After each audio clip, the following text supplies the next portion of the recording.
Hey guys, welcome back to Warlord Radio Podcast. We have a very special guest today. It is Mr. Dennis Tenney coming from California. Dennis, hello sir, how are you today? I'm doing grand, my friends. Thank And you so and much. and y'all, how y'all doing? We're doing pretty good, all things considered. But I mean, it's a nice Saturday. I'll put it that way. Yeah.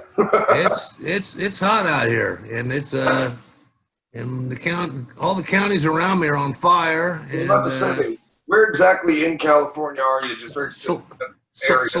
Solano County. It's considered Bay Area, but it's a little further inland. So yeah, and I hear I've got a couple of friends down there. They say this is crazy right now. Crazy. We're right next to Napa, and it's just like burning out wineries, and it's just out of control. That's crazy because we're in Texas, which is notoriously hot and known for its wildfires, and it's like 72 degrees here. Oh yeah, I wish. No. I spent time in Corpus Christi, and I remember it not being so nice. I remember it was like in August. I think it was August. Spent like 2 weeks there in some pretty big pub. I don't remember what it was called. Somewhere in the 80s, and it was a swamp. I mean, I couldn't believe it that people actually just were heading west and stopped there and went, "This'll do. Keep going, man. Keep freaking going." We're notorious. Malibu ain't that far, dude. Keep that wagon rolling, man. Almost like we were like in Arizona. We're like, hey, I know an even shittier place. I got friends in Maine. I said, man, you all just lazy. Family got to Maine. Went, yeah, okay, the winter. Yeah, half of us died. Well, we can hang in here. We'll just stay here for a couple. Just stick here for a couple centuries. Watch every other child pass on. But okay. It's insane how that works out when you look at climate zones and just how that affects humans as a society. Like, you don't mess with Russians in the winter. That's why everybody's lost. Oh yeah, no, yeah. Hitler, not a good move. Yeah, let's open up another front on Russia. We got in November. Climate zones and fires, but for our listeners and stuff, let us who are you? What do you do, man? I've had several careers. I started out at 15 playing in pubs, playing guitar. Nice. And they had to get dispensation and stuff because I was too young to actually be in the bar. And just stuck with that until I was 30 and realized I'd never owned a couch. What were you playing? Good rock and roll, big rock and roll guy, rock and roll. 80s, big hair, tight pants.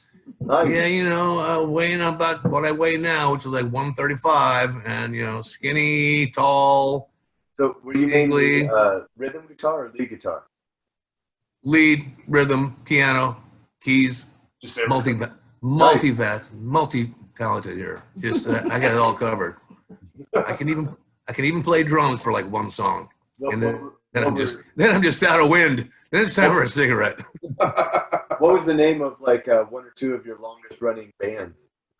Two of my longest running bands. The first one was a 3-piece called Cupid, and it was me and bass player and a drummer, and it was just 3-piece to the wall rock and roll, no covers, all original music, and recorded some of those. And matter of fact, 2 of those. Oh yeah. Ended up on the soundtrack for Night of the Demons. Okay. Nice. And that was that's where we know you from is right. That was a surprise, I think, for everybody involved. That it was a pretty big hit, and it only opened like in Chicago and maybe New York and Detroit. It only ever played in theaters for any length of time back then, and it got enough word of mouth that it's lived on VHS, and I have it on VHS. and they've done DVDs, and now I think they're doing a Blu-ray with like commentary from my brother, the director, and maybe the writer, and Joe Augustin, and maybe the producer Jeff Giffray. I don't know. So tell us a little bit about that transition. How did you go from being a band guy Well, into doing film score? Well, my brother was a filmmaker in high school. Not like, home movies, hour-long epic spy movies with soundtracks and which I had to provide because He was a filmmaker. He was a filmmaker. He still is, and insane stunts that you would never do at past the age of like 30. Like, okay, we got this mattress out now, Dennis, jump off the roof. It'll be fine. It won't hurt at all, man. Trust me. Yeah. Okay, we got this big bag of bud. We're gonna put a firecracker under it, and then you're gonna pretend to get shot. Okay, shouldn't hurt at all. Ow! That was a great death scene. I thought I was dying.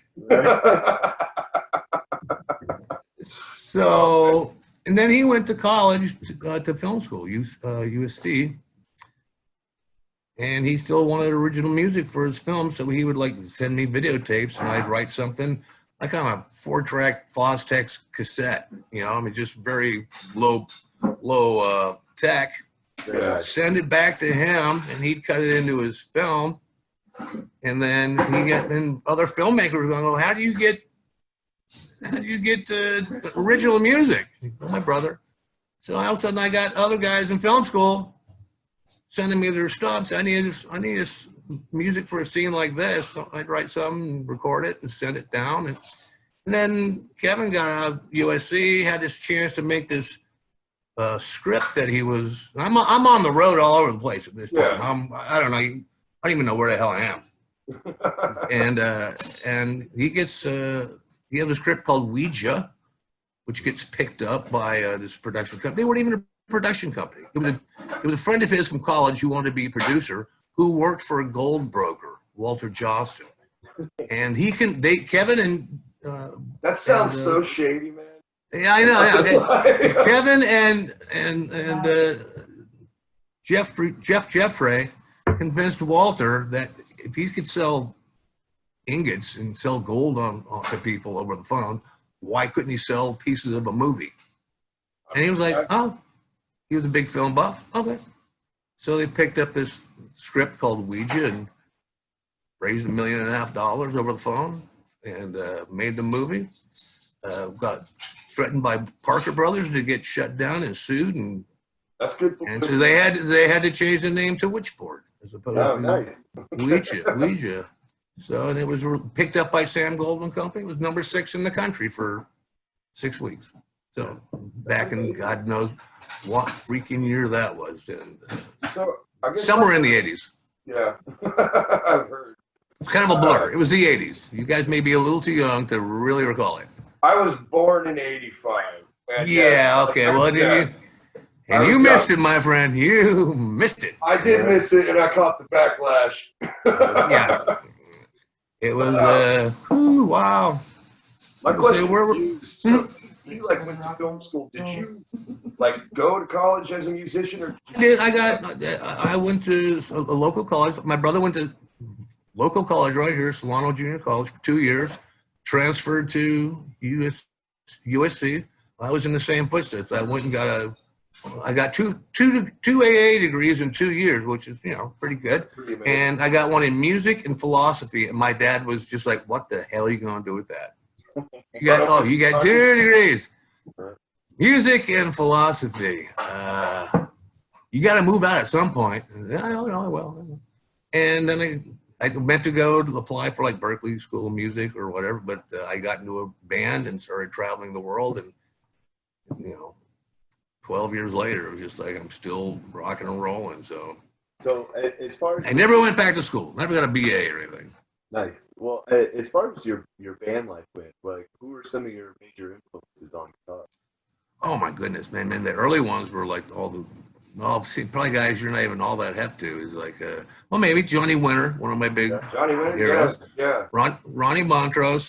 He was he was a local Bay Area guy, but I guess he got some notoriety nationwide. A little bit. Okay, I never really knew if he was a huge national act just because he played at Winterland, which is the place we would go, which was built for like ice capades, and then they fell out of favor for whatever decade. Bill Graham bought the place and took the ice out and just packed way more people in there that were probably allowed by fire law, and festival seating. I don't know if you ever been to a festival seating. Oh yes, Concert, right? Yeah, we're metalheads. That's pretty much okay. Good. Yeah, right. Yeah. It was like not quite the mosh pit, but it was like an ice rink sized floor with no chairs, and the stage was like only 4.5 feet, 5 foot tall. Yeah. So if you had the muscle or you were skinny enough, like I was, I'd have my elbows on the stage like this. I could reach out and touch Montrose's foot, or Johnny Winter, or Edgar Winter, or fucking Rayvon, or whoever. And then we'd go every weekend. We didn't even maybe know who was playing, but we'd just go and check. I love people like that, man. It's like they just go to whatever show is just around. It's a show. It's Bill Graham is presenting it. It's at Winterland. We're going. And man, now I feel bad about guys these days. I think the tickets were like, because there was no seating. I mean, there was seating all over the place. You could sit down if you wanted to, but everyone ended up on the floor trying to get up to the stage. And I think it was like $5 to go see church. $20 to get into his show on Wednesday. Yeah, okay, all right. It was like $5 to see Journey and Montrose and Boston at the same freaking time. That's fucking awesome. I have to watch his. Yeah. I know. Yeah, okay, right. Inflation's a bitch. It is. And it was also back in the day when that was my job. My job was rock and rolling.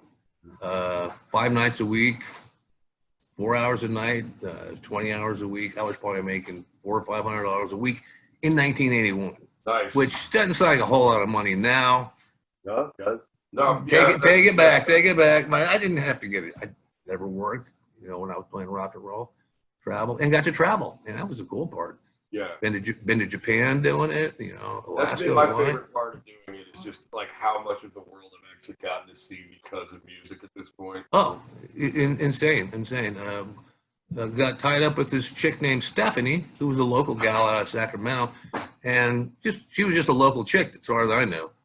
But she was like this huge deal in Japan, and we worked for Warner Brothers for 6 months, toured Japan, played the Budokan. Wow. Did Hiroshima Peace Festival, opened for Graham Nash and J.D. Souther and Russ Kunkel. And what was Hiroshima like? I couldn't even imagine. Freaking beautiful. It is absolutely completely, restored, obviously. Yeah. But they left the crater. What was ground? There was no crater. Yeah. Ground zero. The bomb explodes in the air. Yeah. It doesn't hit the ground. But they targeted it was just a big domed structure that was like built for like an exhibition for like furniture or something. There's a big right in the center of Hiroshima, or Hiroshima, depending on what part of the world you come from. And it was just big iron, and it just had melted down to. And they left that standing, and everything else around it has been redone, just as a memorial. Yeah. Freaking great place. I didn't even like sushi back then. I love it now. I wish I could go back and eat it there. We found places like KFC and Shakey's Pizza, and I know. It's sad. I was young. I always eat whatever the local cuisine is, man. I'm looking for like weird barbecue joints and like ops for like pubs and stuff. I was like 24. It was like, they don't cook the fish. I ain't eating the fish if they don't cook it. Yeah. But I was not that hip to it, but it was a great time. Anyways, and it was my one time working for a signed act. I was working for Warner Brothers, and we thought they were paying us in yen, and we were making tons of dough. And then we finally, after about the first 2 weeks there, we kind of started realizing the exchange rate. And we're realizing that fifth of Jack Daniels is costing $80. Damn. Wow. But the Suntory whiskey was like 12.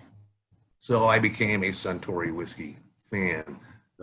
Same thing. Budweiser. Yeah. Cost a fortune. It was an import, right? But you can get Asahi or any other Japanese beer for you pay a Budweiser here. Found the same thing out in Ireland. Biggest import in Ireland, Budweiser. That is so sad. The young girls love it because it's an import if you're Irish, and it was more expensive than a Guinness or a harp at the bar. Yeah. Yeah, I mean, That's when crazy. you think about it, I don't like Budweiser. yeah. I'm a drinking a Bud. I don't. I'd rather have a harp. Right. But, I don't. My wife won't let me pay $7 for a 6-pack. It just. I pay like $12 for a 30-pack, and that's. Oh, you're preaching to the choir here. We've put here several times. Several times. So, what happened at the end of that? So you're there in Japan, you're making good money, but you're also losing a fair amount of money. Like, how did that kind of wind down? Because I'm assuming that there was kind of a lag between the band and then when you kind of started. No, I had already. I was in my second serious band that for any period of time that was Target. We recorded and. We did, and we were always the bridesmaid, never the bride. We opened for Night Ranger. We opened for Greg Kinn Band. We opened for Molly Hatchet. We opened for God. I used to have a list. Probably we opened for like 30 really big bands locally. That's really cool, man. Never got to go on tour with anyone. It's just like they wouldn't carry someone on tour. They weren't like. You were like the guys that could pull a crowd, but not. We could pull a crowd locally and pull it off. Had a big set worth of original music, and we could pull it off and actually bring people who may not even want to go see Night Ranger would come see us. Yeah. So and they would do that every town they went to, or every region they went to, right? That's kind of how Dallas works as well. It seems to make sense to me. I mean. We had friends out of Sacramento, a band called Steel Breeze. They had one pretty big hit. You don't want me anymore. Anyway, but they actually got picked up and went on tour with The Who. They went all around the country with The Who. Yeah. That's one of the bands that got me into rock music in the first Yeah, I know. Yeah, okay. Yeah. So you were born in 80. 85. 85. Oh, yeah. my God. What was the first Who record you heard? What came out? The first Who anything I ever heard or saw was Tommy. Okay, all right. Like my dad's a musician, his brother's a musician. Like this was like a big deal to them. Right. So the first thing I ever saw was Tommy, but then I went back and I listened to my favorite is The Kids Aren't All Right. I love that album. But I was 9 or 10, and I thought I was right. It's so weird. Yeah, I mean, I know so many younger folk who were growing up on the same music I grew up on. Oh, yeah. Back when it was like on the FM radio, you couldn't get the shit I liked on AM radio. It was all Helen Reddy and what else was going on back then? SATURDAY night. Basically rollers and I don't know what was going on, but everyone said, "Oh, the '70s must have sucked. There was so much disco." I said, "I never even noticed the disco. I was listening to Aerosmith and Alice Cooper and I don't know what else." Yeah. I mean, it just I avoided the whole disco thing. It came, it went. I never affected what I was listening to, or other than the Rolling Stones did do a disco album. So Kiss.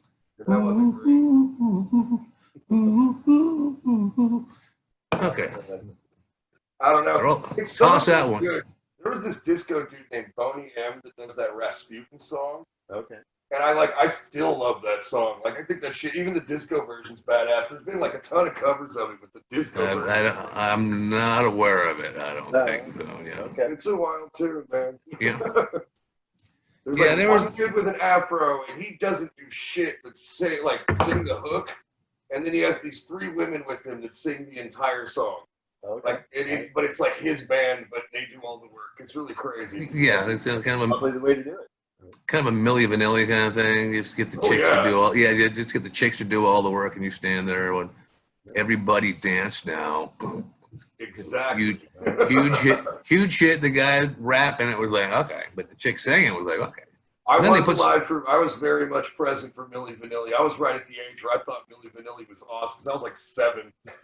Yeah, okay. You guys are awesome. Wow.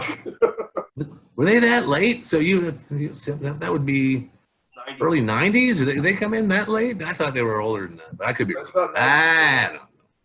See, again, I'm what I like to call chronologically challenged.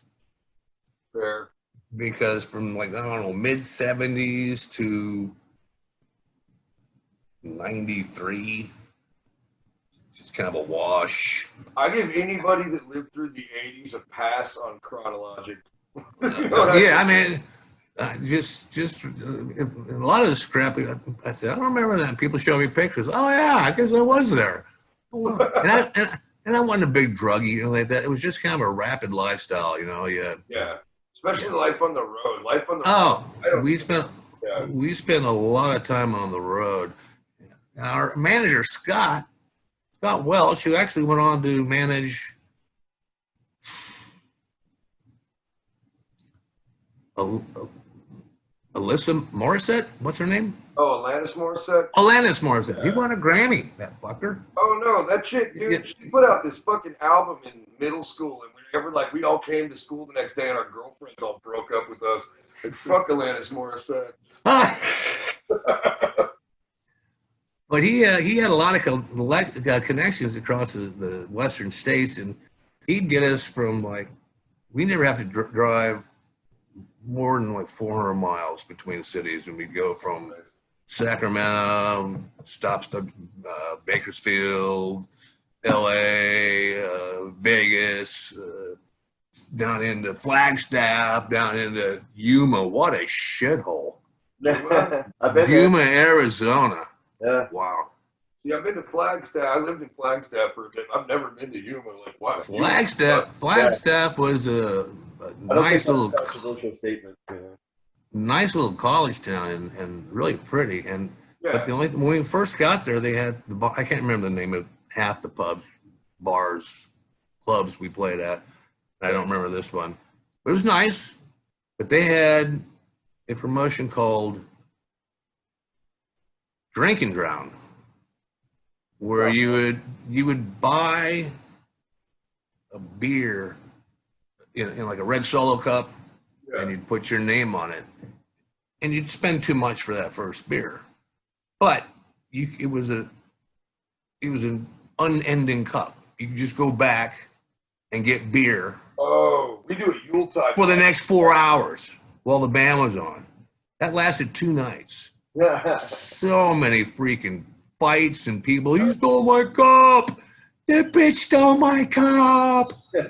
Okay, well, we made some pretty good money, but the police were here 3 times in 2 nights, and I guess we can't do the drink and drown anymore. So. With that Yuletide party, actually, it always gets busted up right about midnight. Yeah.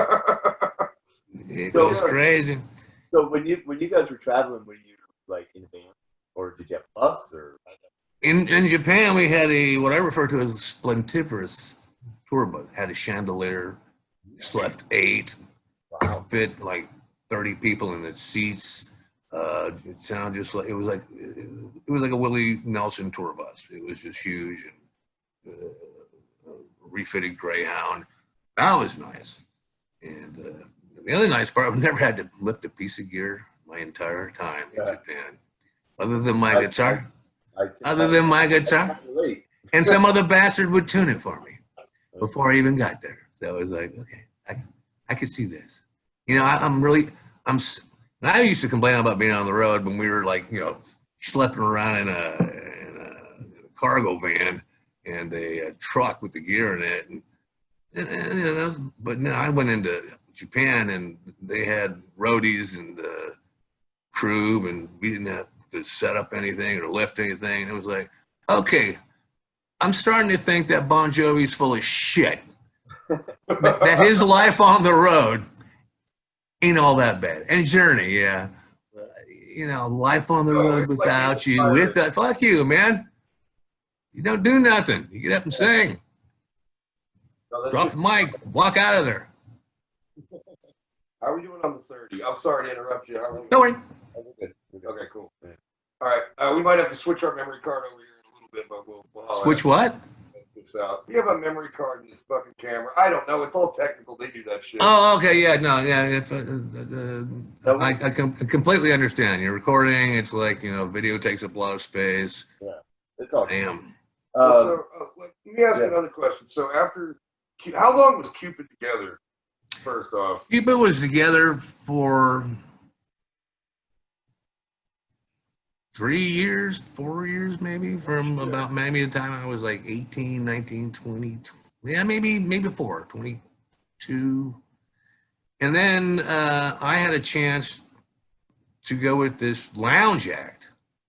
And it was supposed to be a 6-week gig because one of their guitar players couldn't make it for the first 6 weeks because he had a real job and he had to like give notice. So I went with them to Salem, Oregon for like, it was supposed to be a 2-week gig for 2 weeks.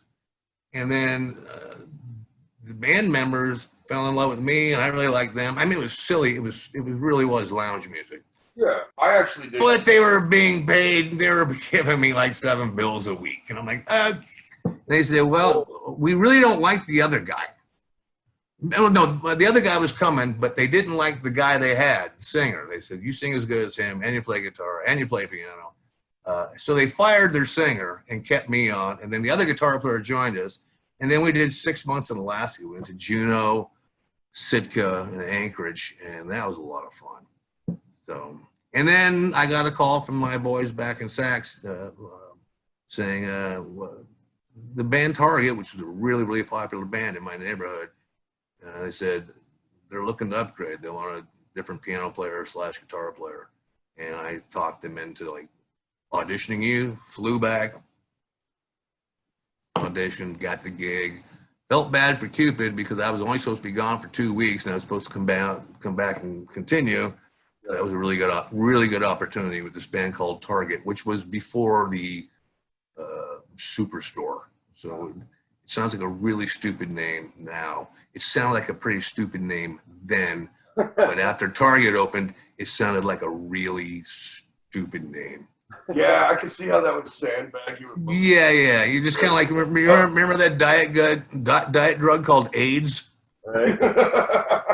and it was pretty popular. Diet. It was like a little chocolate thing, and you're supposed to feel full, and it was called AIDS. And then AIDS. So bye. You're out of business. Yeah. Some things are just not meant to be, I suppose. Yeah, absolutely. Corona, their sales dropped after this fight, and I can't believe people are that stupid, but true. Oh no, they absolutely are. That's the sales on Corona fell way off because of the virus. That's insane. Maybe they'll drop the price. I'll buy me some. Yeah. Good time to buy into the company.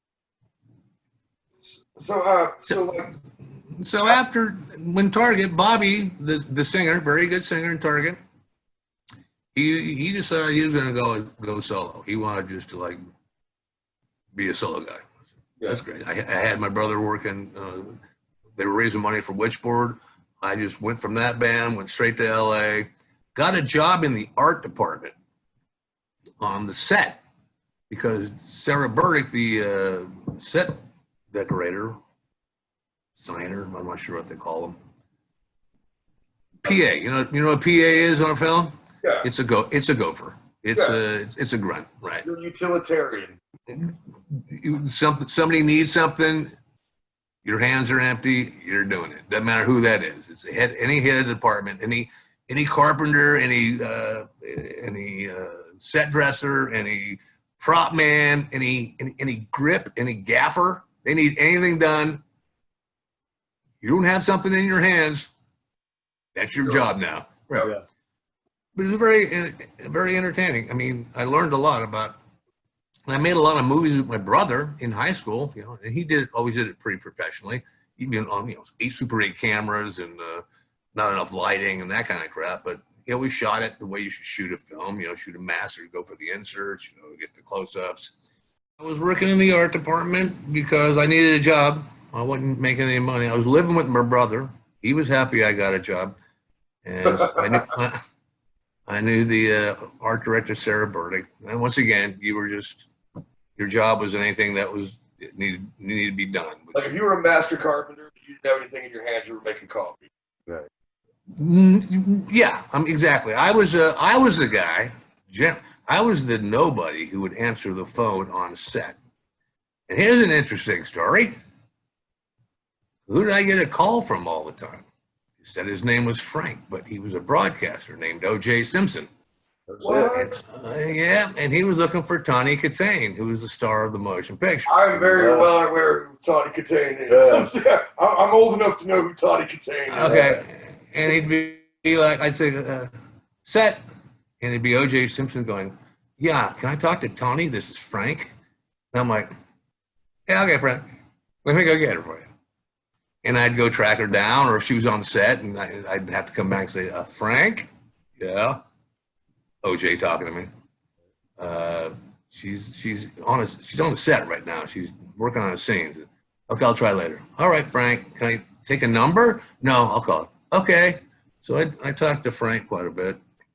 Shit. That's pretty funny. And she asked him at one point when he came by he used to come by the set in a white stretch limo to pick her up.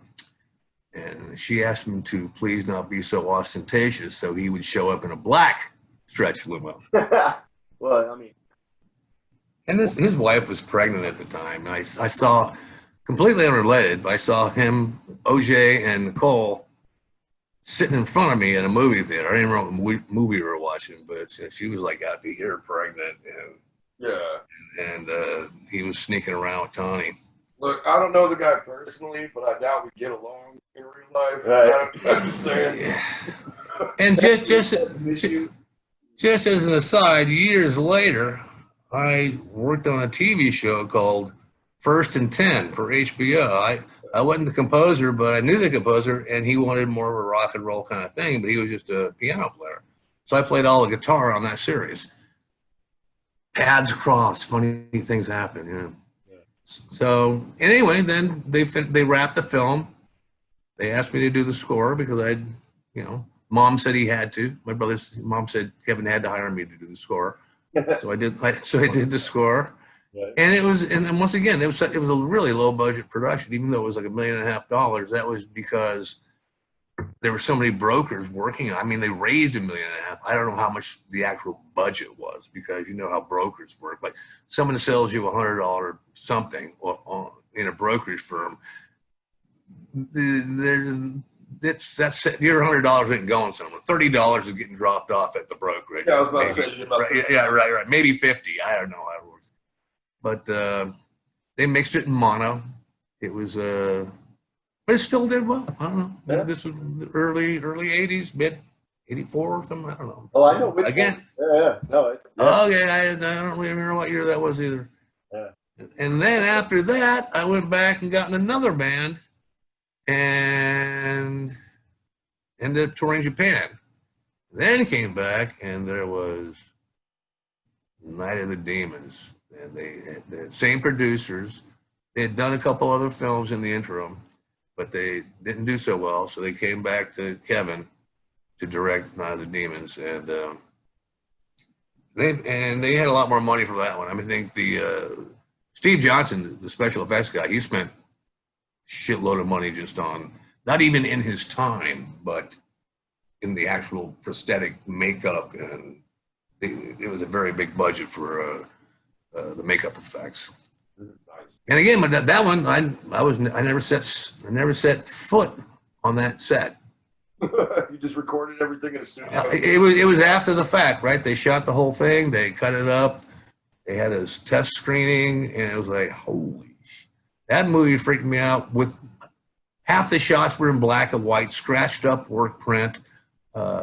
Slugs in the film saying head explodes here or eyes gouge here. Not even like some of the really nasty shots. Yeah. It still scared the shit out of me on a big screen in a little screening room. And then I scored that one. And the only time I met on the first movie, on Witchboard, I worked every day with the cast. No one knew I was the director's brother, which is kind of cool because you'd hear all kinds of shit. Yeah. And then I would never say anything to my brother. I would never say anything to anyone else. But then eventually, towards the end of the shoot, it came out that, see that PA over there? Yeah, that's Kevin's brother. And then you could just see people like, look, okay, what the fuck did I say when he was around?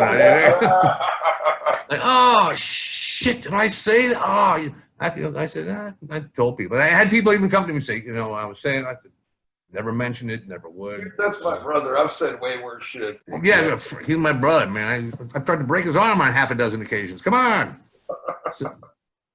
But I knew Tawny really well, and Tim Allen, and who else was in the film? I can't remember.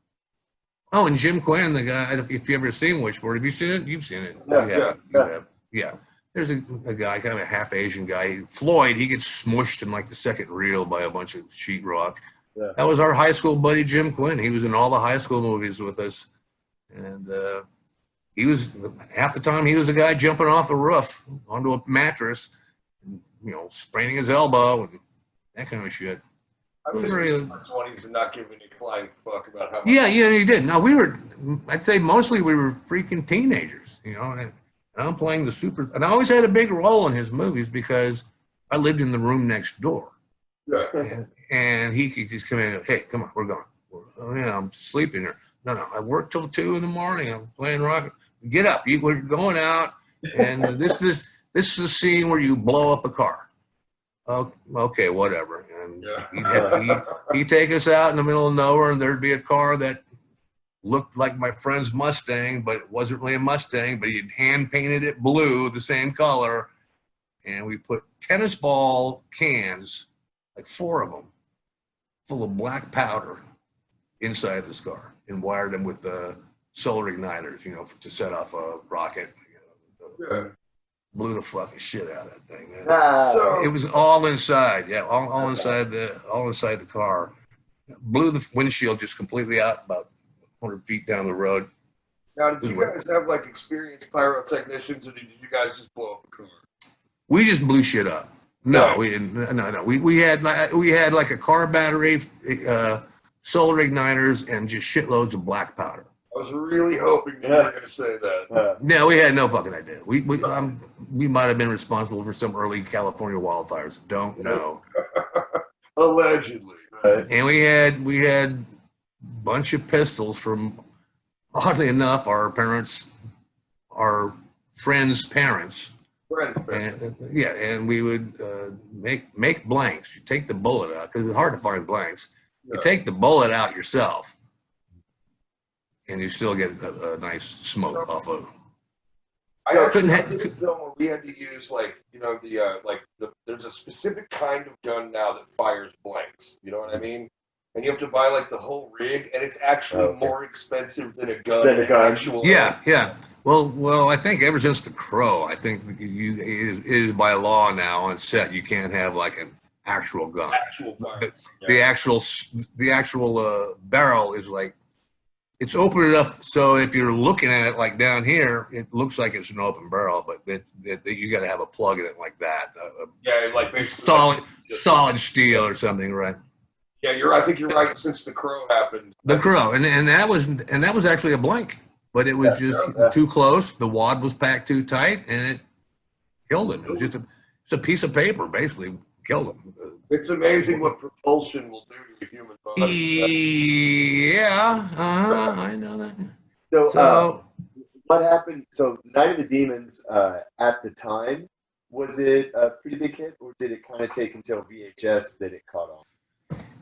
It did gigantic per screen numbers, but it was a very limited release in the sense that, and I'm not sure how you decide what's a good per screen number, but like, you can say, oh, this movie made $100 billion in its opening weekend. Yeah, but there was 100 billion prints showing in 100 billion theaters, and one person went to each showing, So, but distribution matters. Yeah, right. But but back in the day, prints were not cheap. Nowadays, I don't think a lot of theaters, newer theaters, are even showing film. They got everything on a disc. Almost all of it, It's all digital. First time I saw a theater that has one actual reel left for projector. Yeah, it's a projector, and they do it for old films. But other than that, anything newer than that comes out in digital. And I remember seeing the first digitally projected film that was available in my life, and that was Lilo and Stitch. I've seen that movie. Disney. The Disney film, and it was showing at the El Capitan Disney Theater on Hollywood Boulevard. And it was pretty amazing. I mean, I don't even remember the movie. I just remember how freaking clean and sharp and beautiful. And, you know, and I've gone to film since then that's still showing, film showing 35 millimeter prints. And even if they're really clean, a little scratch, a little piece of dust, a little bit, yeah, right, yeah. A little circle. Yeah, you're right. The real change marker, right? Yeah. And I see less of that anymore. I think more theaters using the platter, where they actually take the reels, put them together, and so there's not a guy out there actually trying to do the Not anymore. One of my make the reel change. I've seen a brain wrap on a fucking roll of movie theater film, and it's insane. Like somebody lost their job over that shit. Oh, you can screw it up. You put the wrong reel up. I mean, there's 100 different ways to like screw it up, and that's why I had a friend who was a projectionist when he was in college, and he made more money than like his professors because he didn't suck at it. Exactly. I remember you know how to do that. and you know what it really is? You got to freaking pay attention. Yeah. You can't just like throw the reel up and basically take a nap. I mean, because you're gonna see a little mark up here that says it's time to change the reel, and you gotta have the other one already lined up, and you gotta do the mix. You know. So did Night of the Demons? Did it immediately lead to other movie opportunities? I mean, it was a really big hit, and I liked the music in that one, but I don't know how much of that made it the big hit. I mean, I don't think it hurt, but it was a really popular film. Did great per screen numbers. Did great released on VHS, DVD. Anyway, I got a lot of other work out of that one. I did Leprechaun 3 and 4. A lot of fun. They were tongue in cheek. It was a completely different experience. Brian Churchill Smythe was the director, and he's a Australian gentleman and very dry humor, and the direction was great on these two films, but they weren't completely horror films. It was like tongue in cheek. They're more like dark comedy. Campy, silly. I had a great time working on it. I love that shit personally. Yeah. Yeah. Oh no, me too. I mean, it's like see, and I hate to say this, and I told another gal that I interviewed with it that I've seen the horror movies I've worked on. I've seen horror movies that people I know worked on, like at screenings, and I've seen horror movies where a director said, this is kind of the direction we're going as far as the music. So I've had to watch those. But I've never seen It. I've never seen Chucky. I've never seen anything that I didn't have to look at because that shit scares me, man. Yeah. Yeah. I'm gonna ask you that later on, but yeah. I don't like being scared, man. I'm working on this indie coming, and they're shooting in October in Alabama. God bless them. And the director said, we're kind of looking for that I Know What You Did Last Summer kind of score. So I said, I'll look at it. I didn't want to look at it, but I looked at it. And I made my wife sit with me on the couch in the middle of the day. It sound real low. Yeah. And it took lots of breath. What do you like? Like, what's kind of like your preferred type of movie?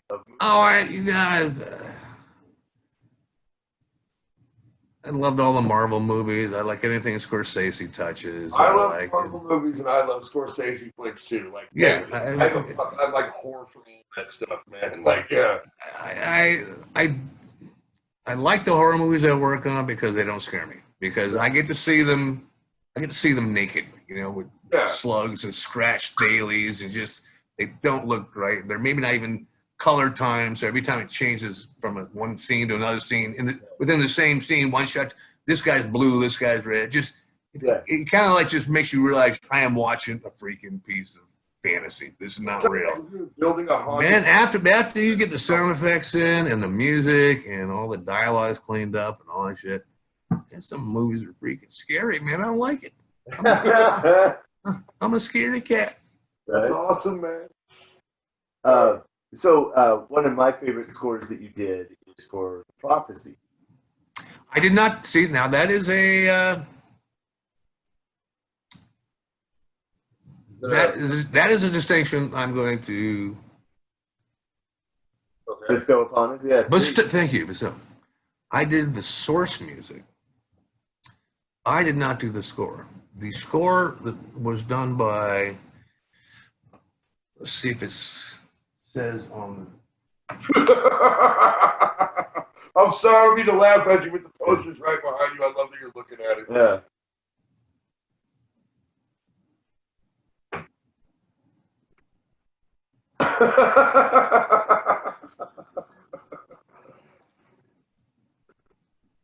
Oh my God, that's the funniest shit that's ever happened on our show. Right. David C. Williams, and he's done a lot of other. You can look him up. He's done a lot of like pretty big time movies. Here's how I got involved with Prophecy. I didn't even know what it was. It was this gal knew me from some other person, and she called me and said, "Hi, you're a guitar player." I said, "I am." And she says, "I'm working on a film called God's Army." Okay. Production company was Seraph Films. And she goes, "Do you know the song Sleepwalker?"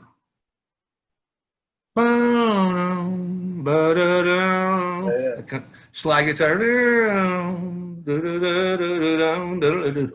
Yeah. I said, "Yeah." She goes, "Well, we're on a moderate budget and they want like 60 grand for that song to be played in our movie." I said, "Give me $500, I'll knock it off." I'm the same way as you, man. And I said, they gave me $500, and I wrote a song that I called Surf and Turf. I didn't write it to picture. It was just supposed to be. It's just playing in the background on all three Prophecy movies, where they're in the diner. Yeah. Amanda Plummer, I think, in the first one, and Christopher Walken. No. Yeah, okay, right. And they always go back to that diner for whatever reason in all three of the films, and they got that song playing in the background. And that's all I did. And how did I find out it was Prophecy? I went to see Prophecy. Yeah. You're like, holy shit, I wrote that. Yeah, fuck. That's very cool, man. I mean, that's a And then I waited, and I wasn't totally sure, so I waited for the end titles. It said Surf and Turf. It said Surf and Turf by Dennis Michael Tenney. And I was like, how fucking funny is it, though, that you went through an entire movie and just like, is that my song? I need to watch the credits. Because it happens like in the middle of the film, right? And I'm like, and I'm just listening. I'm just hearing Sleepwalker until I realize that's not quite that. That's not. Is that me? Am I doing that? Oh man, that's my favorite story you told so far. Actually, that's great. And so anyway, I had this conversation with another gal. She goes, "What's the difference between source music and score?" I was just going to ask you that. So, and here's the easiest answer: the characters in the film can hear the source music. The score is strictly for the audience. Interesting. Great. Right. So like they're listening to a radio, that is source music. Now and they can blend, right? So you could have listening to the car radio, and then they're having a conversation, and there's a song playing on the radio, and then the camera pulls back, the car drives away, and all of a sudden they take the futs off the score, it's like the source, spread the stereo, and boom, it turns into a score. Right. But you can do the same thing backwards. You hear this a lot. You hear like music thumping and playing, like AC/DC or something, and then you cut inside a car, and the guy's got it playing on his radio. It went from being score to source. So. The source. Okay. The source. The characters can hear the source. They cannot hear the score. Very cool. Very nice. So I when think somebody like hits a jukebox in a movie or something, that's source music. that's source. And even if it's a piece of the music from the score, if they can hear it, it's source. It's sourced from somewhere on the screen or somewhere off the screen. In the elevator, in the bar, you hear music playing in a bar, a piano bar. That's considered source. That's actually very. I didn't fucking know that. Like, that's a great explanation. So whenever you would do a score for a movie, would you mainly write it out on guitar? Is that kind of the preferred way that you would do it? I play piano well enough. I'm not Rachman enough, but I can play piano well enough to get through it. And honestly, in my world of synthesizers, samplers, and sequencers, there's if I wanted something to go, I could play it, just speed it up, and just be the same pitch. You can just, what I did know just from college was like, I knew the orchestral part. I know, don't ask me today because I ain't gonna tell you because I don't remember. I knew how high, I knew what the range of a piccolo was. I knew what the range of a viola was. I knew what the range of a violin was. I knew what the range of a cello was. I knew what the range of horns or trumpets. So I could keep all the musical instruments within what they would naturally be able to do. So I faked some orchestral stuff pretty well. Am I Hans Zimmer? No.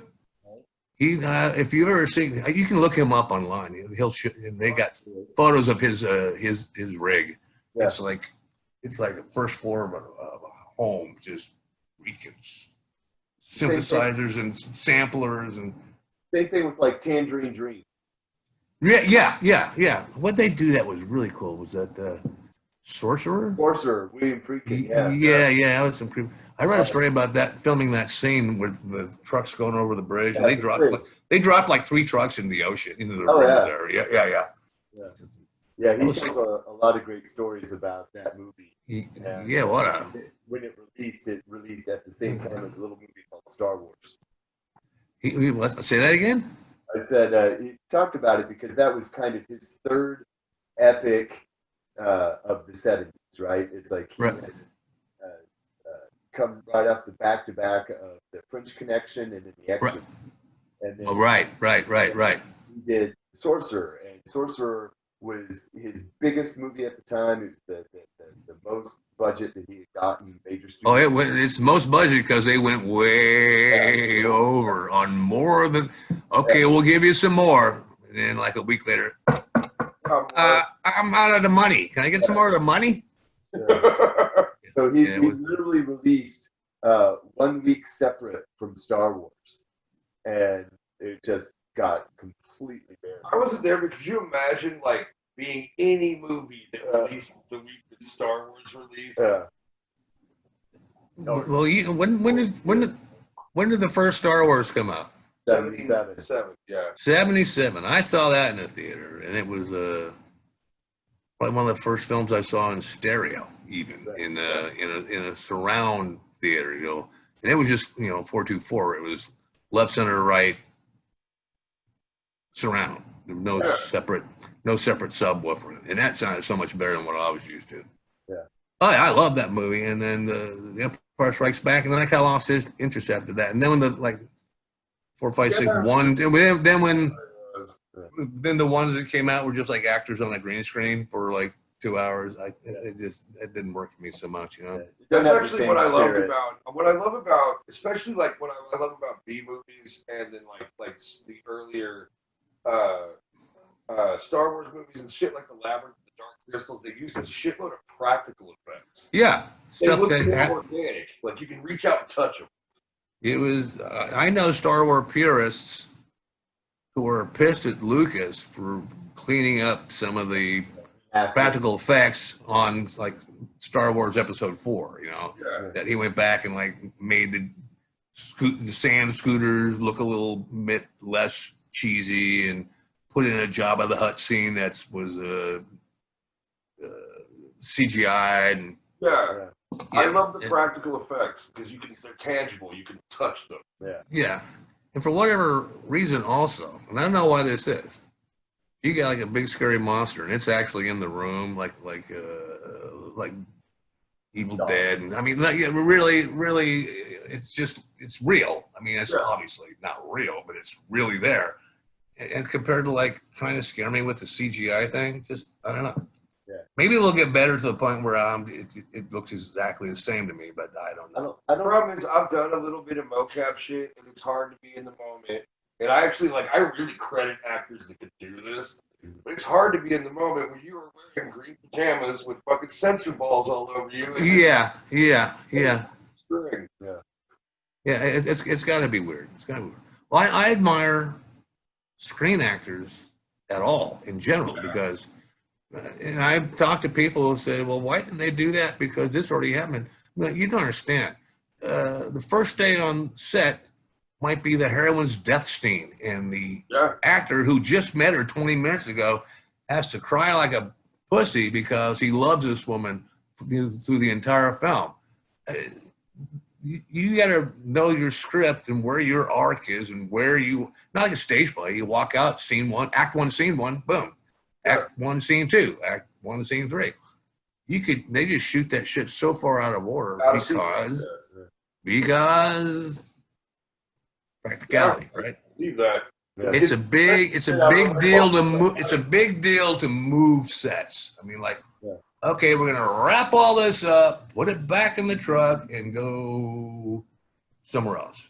So you shoot that scene out. Doesn't matter who's in it, or if you got like a Marlon Brando, or you shoot him out, right? You just you spend anybody who's gonna put a dent in the budget, you get their shit out. You get rid of them. You get them in, get them out. Bye bye. Yeah. Like Jack Nicholson was in. Read this story in Few Good Men. Yeah. They shot regardless of what it was, Cuba, in the court, wherever, all his scenes got shot. Right. And they still went a little over, had to keep him for an extra day, and he was gone. And they didn't get any of the coverage of a lot of the other actors. So who is it? Kevin Pollak? Yes, sir. Yeah. He's in the film. He also does a bitch of Jack Nicholson.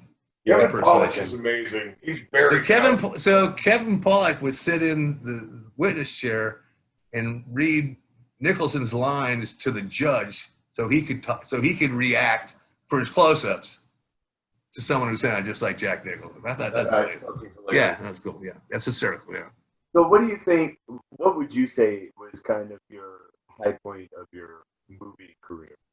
Well, a lot of people think I was a composer, which I was. I mean, I think I peaked early. I liked the Night of the Demons. I liked doing most fun was probably the Leprechauns. And I did some stinkers. I did a film called Grimm that was unfortunately just not good. And I did another film that I was really excited about. It was called, at the time it was called The Lot Rondato, and it was from an Elmore Leonard novel, who I love reading, Elmore Leonard. Yeah. And starring Michael and Sarah, and God, who was the sheep man in the sheep herder, old time cowboy. Anyway, I can't think of his name. Glenn Ford. Frank Glenn Ford. Okay. Glenn Ford, Michael and Sarah, some hot chick that was new, and a script taken from an Elmore Leonard novel. I was very excited about that one. And I listened to tons and tons of Aaron Copland, kind of like the great American, the opera, Billy the Smith, Billy the Kid, and whatever, and worked with a guy named Scott Smith, and we came up with some great freaking music, and the movie just sucked. It was like, that's rough. It was a heartbreaker. It was just a heartbreaker. Man, I was in a sketch comedy troupe for about 4 years. That's gotta hurt. That's gonna leave a mark. Right.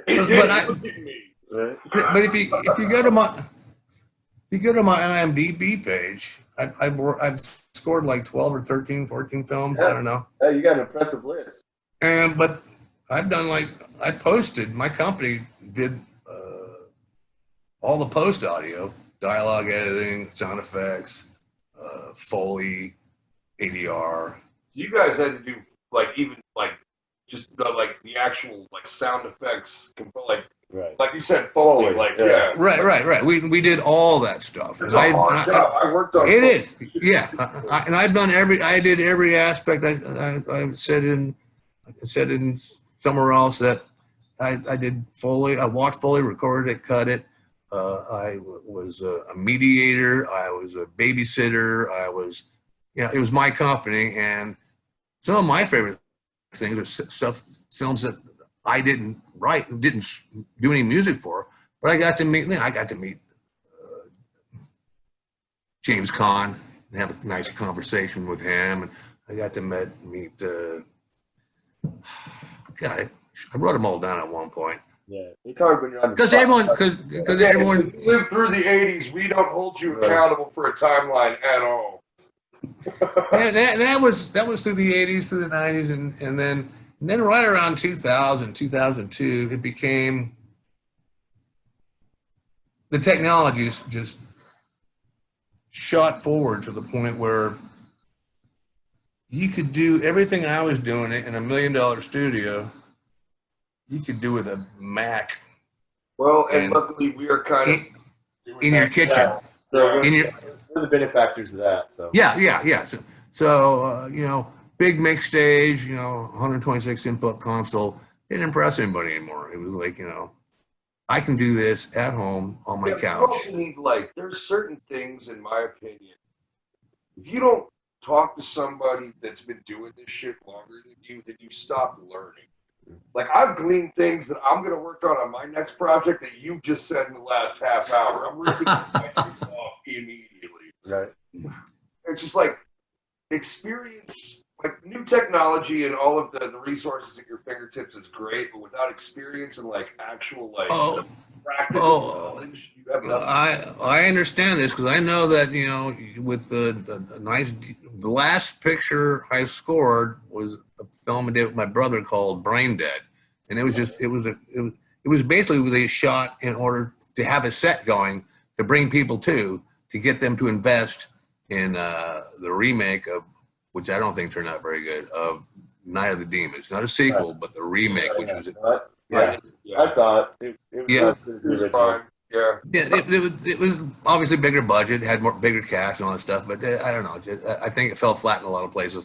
Yeah. And I don't know. I think the '80s version still holds up just because of its '80s. It does. It's immense. It's immense '80ness, Yeah. So and they were using this freaking pretty bitchin'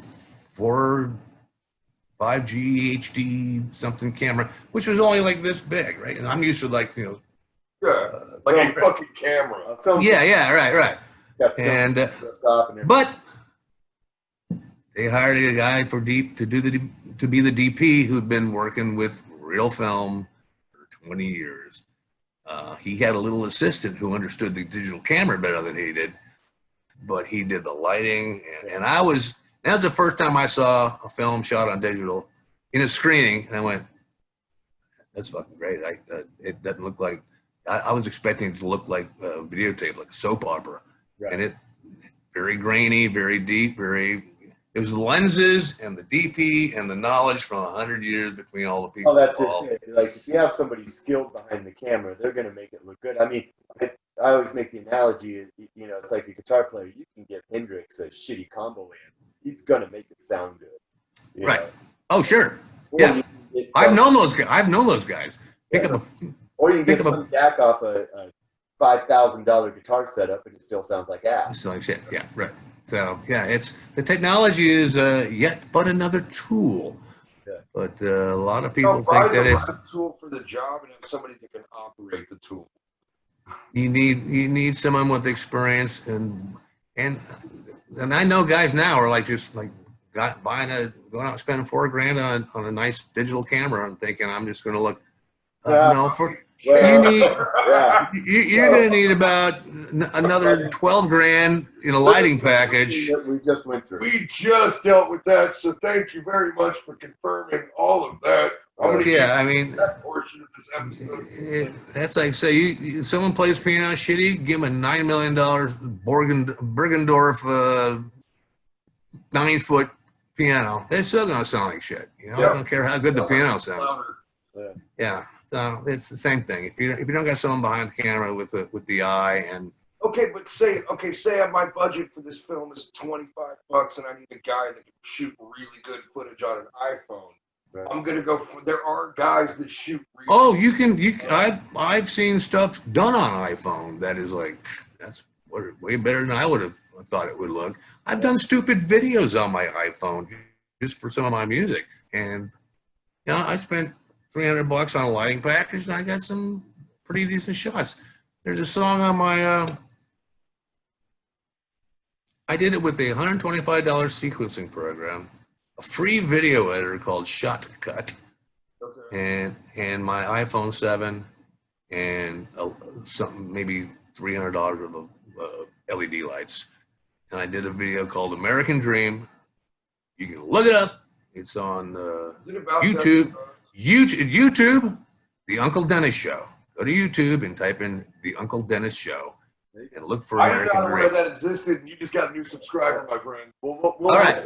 We'll add the link in this episode so people can check it out. Fantastic. Or you can find all my links to my IMDb, at theuncledennisshow.com, which is my website. And look that up, everyone. Follow the link in the episode. We will include it in the credits. But Dennis, is there anything like currently that you're working on that you want to plug? I got like I say, and I see people doing indies all the time. You know, raising money. How do you raise money these days? What do? You go. You do a fundraisers. Yeah, I've sold. Codes. Yeah, crowdfund, or Indiegogo, or. Yeah. And I was looking at this one guy, and he said, Hayden Newman, a project he's doing called Reunion from Hell. I'm in. And I noticed that in the thread, one of the people who is signed on to do it is Kathy Podwell, who played Judy, the gal in the Alice in Wonderland suit in Night of the Demons. Oh, sure. And she did exactly what. Who's the guy who just got punched in the face in New York? Oh, little guy. Moranis. Oh yeah. Moranis, right? Rick Moranis. Yeah. Fuck anybody that would punch Rick Moranis in the face. Yeah. That's fucked up. That's fun. But anyway, what she did was she did Night of the Demons. I think she went directly from that. She did 4 years on Dallas as J.R. Ewing's new wife. Got married after the show closed, had kids, raised them, put them in school, and now she's going back into working in film. I respect the hell out of people that do that. I really do. Yeah, that's fantastic. So anyway, this is the project that she liked.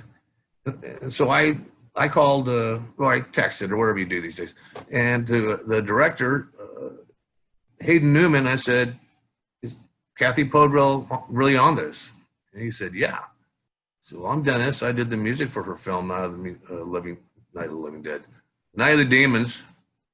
And I will be happy to sign on to do music if you think that will raise you $1 more faster than not. So he said, fuck yeah. So I signed on, and he's using my name and Kathy's and to help raise money. And they're shooting in Alabama, and there's even a chance my nephew, my brother's son, will have a part in it. Depends on scheduling. So they're shooting in. There's October, I think. It's supposed to happen they're supposed to start shooting at the end of this month. So they're shooting in Alabama. Yeah. And they're on Indiegogo. Yeah. Indiegogo. I don't know. Reunion from Hell. I've read the script. It's either going to be really big hit or not so much. because of the content. Just strictly because of the content. It might. Well, anything's a crapshoot. You can shoot garbage very well and make it art, and you can shoot something really well fleshed out and absolute shit and make it Blair Witch Project is.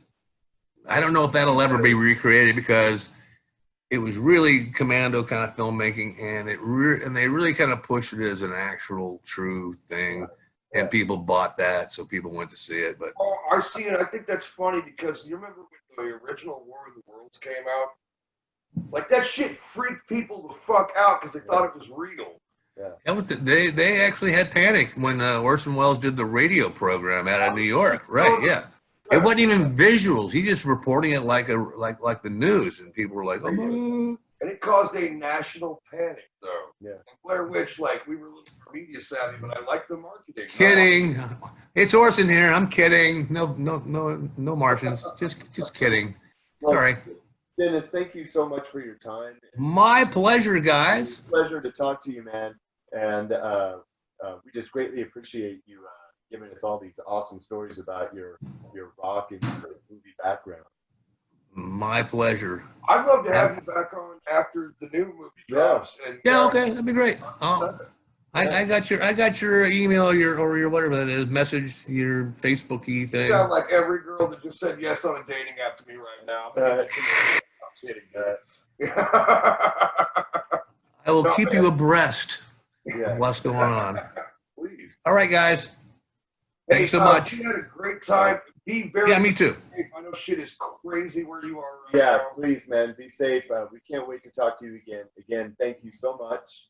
Thank you. And please guys, thank your lovely wife for making sure that for making sure I didn't screw this up too bad. Okay, you did great. a fucking great job, man. I'd love to have you back. All right, guys.